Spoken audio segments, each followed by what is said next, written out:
Nabibwiwe kenshi cyane nzira gutinda kubyemera, ubwo wambwiraga ko ibitangiye byose binarangira, nuko bavuga ibibazo ko bibaho ariko bikarangira.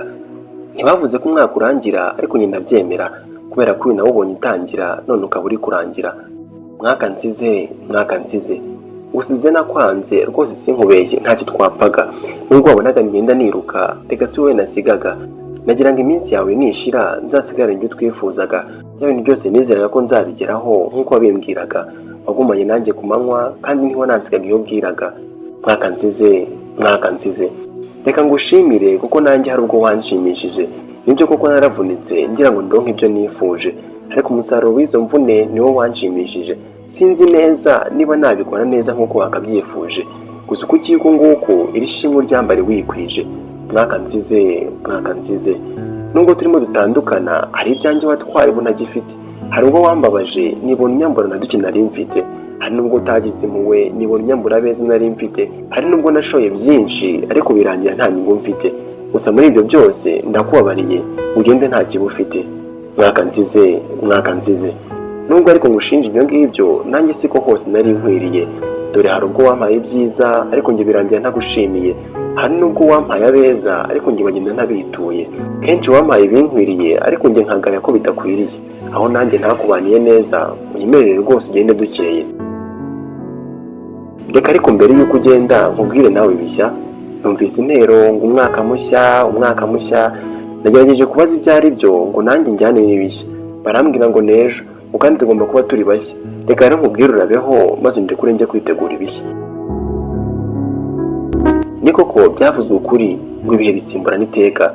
Ntimugire ngo ndatunguwe, oya rwose mwibikeka, ahubwo nishimye ku mutima nshimira Uwiteka kuko hari benshi twari kumwe batabashije kwambuka. Ndashimira Imana cyane inshoboje kwambuka. Mwaka nsanze, mwaka nsanze, dore ngusanze nakuzi kandi ndibwira ko nawe ari uko. Numvise bavuga ko uri mushyashya ariko njye reka si uko, abandi nkawe baje twararambanye nizeye ko nawe ari uko. Nabwiwe ko uri umugisha ko nkubonye benshi atari uko. Ubwo rero reka twiganirire maze dukurizeho no kumenyana uko. Mwaka nsanze, mwaka nsanze, ntabwo ndi bukwita intungane kuko sindakumenya wese, ariko nawe uzambere imfura mu byo tuzakorana byose.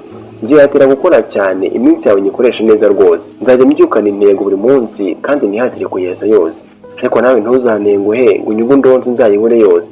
Mwaka nsanze, mwaka nsanze, nzakunda bose ariko igihe nzaba ndukeneye nanjye uzareke ronsanga. Nzagoboka bose ariko mu minsi yawe ikomeye ntuzareke bincanga. Nzahoza abandi amarira ariko igihe hari njye nzagira uwo kwisunga. Nzifuriza abandi neza ariko mu minsi ngoye uzareke nanjye nsanga. Nzabanira bose neza ariko igihe nsigariye aho nzagira aho kwikinga. Mwaka nsanze, mwaka nsanze, iminsi yawe izaba y'uburumbuke, umwambaro wo kwera uwuhozeho. Umwuka w'inzara waranze barumuna bawe ntuzakurangweho. Uzareka abazavuka bahesha umugisha umunsi wawe bavutseho. Amahoro, umutuzo n'umutekano mu minsi yawe yose bizakurangweho. Umwihariko, ubwiza n'umusaruro mwinshi bizakuvugweho. Mwaka nsanze, mwaka nsanze, reka ncuze nkubwira ko nkwishimiye kandi ko nkwakiriye. Nkubwira byose nkwifuzaho ariko ntibigabanye ibyo unzaniye.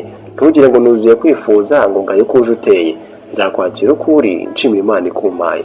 Biramayera, the poet.